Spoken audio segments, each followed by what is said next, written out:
सभी श्रद्धालु भक्तजनों को मेरा सादर प्रणाम है। आज मैं गोवर्धन पूजा का कथा सुनाने जा रही हूँ। आप सभी श्रद्धा भाव से सुने।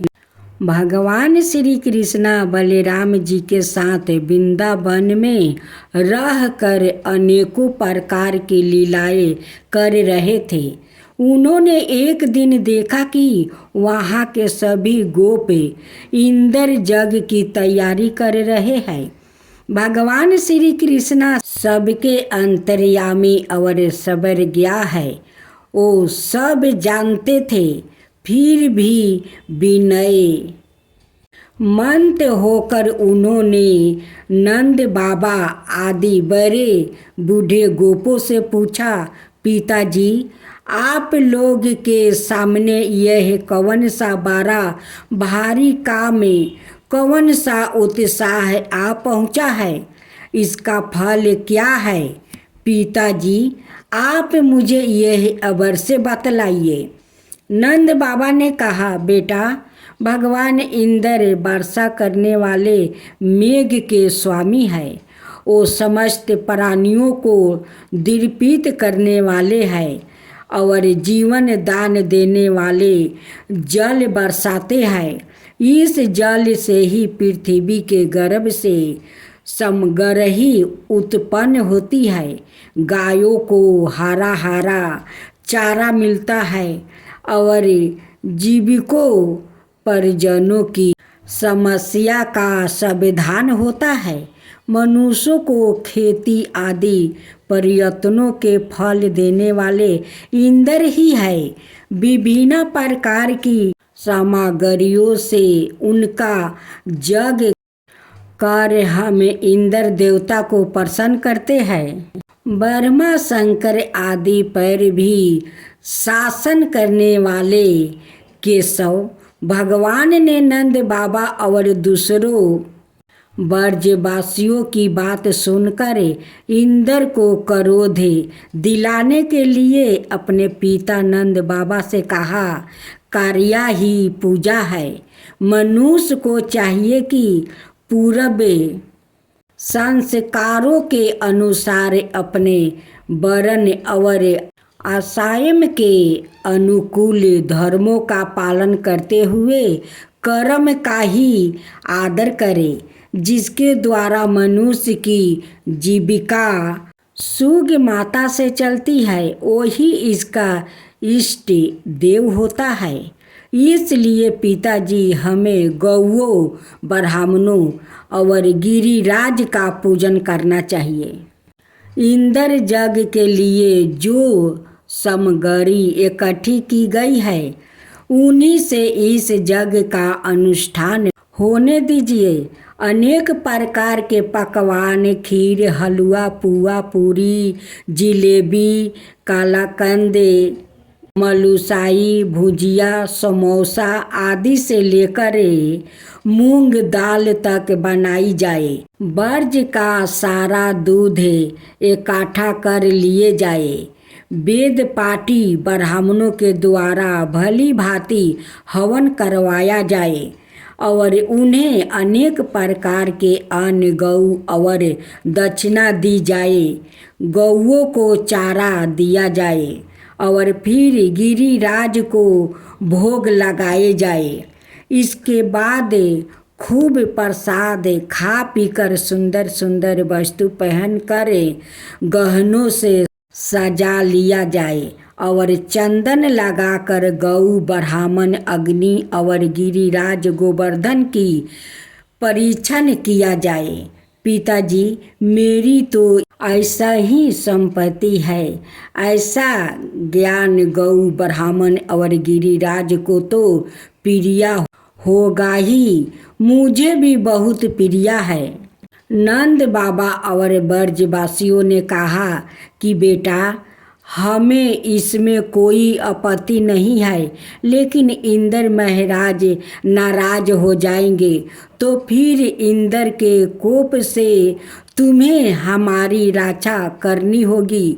जो कुछ भी हम भोग लगा देंगे वो सब कुछ खाना होगा। हमारी संपूर्ण अभिलाषाओं को जिस प्रकार इंद्र पूर्ण करते हैं उसी प्रकार पूरा करना होगा। भगवान श्री कृष्ण ने नंद बाबा आदि की सभी बातों को मान लिया, क्योंकि काला आत्मा भगवान की इच्छा थी कि इंद्र का घमंड चूर चूर कर दे। भगवान श्री कृष्ण ने जिस प्रकार यज्ञ करने को कहा था वैसा ही यज्ञ उन्होंने आरंभ कर दिया। पहले ब्राह्मणों से सवासित वचन करा कर उसी सामग्री से गिरिराज और ब्राह्मणों को सादर भेंट दी और गौओं को हरी हरी घास खिलाई। इसके बाद नंद बाबा आदि गोपों ने गौओं को आगे करके गिरिराज की परीक्षण की। ब्राह्मणों का आशीर्वाद प्राप्ति करके वह और गोपियों भली भांति श्रृंगार करके और बैलों से जुती गाड़ियों पर सवार होकर भगवान श्री कृष्ण की लीलाओं का गान करती हुई गिरिराज की परिक्रमा करने लगी। भगवान श्री कृष्ण गोपों को विश्वास दिलाने के लिए गिरिराज के ऊपर एक दूसरा विशाल शरीर धारण करके प्रकट हो गए और मैं गिरिराज हूँ इस प्रकार कहते हुए सारी सामग्री आरोगने लगे।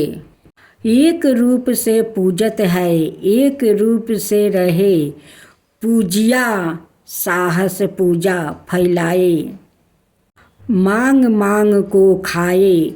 सभी जन गिरिराज बाबा का आशीर्वाद प्राप्ति करे प्रसन्न चित्त हो रहे थे।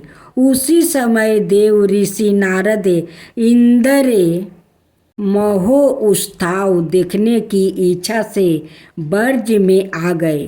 पूछने पर ब्रजवासियों ने बताया कि श्री कृष्ण की आज्ञा से इस बरस इंद्र महो उत्साह समाप्त कर दिया गया है। इसके स्थान पर गोवर्धन पूजा की जा रही है।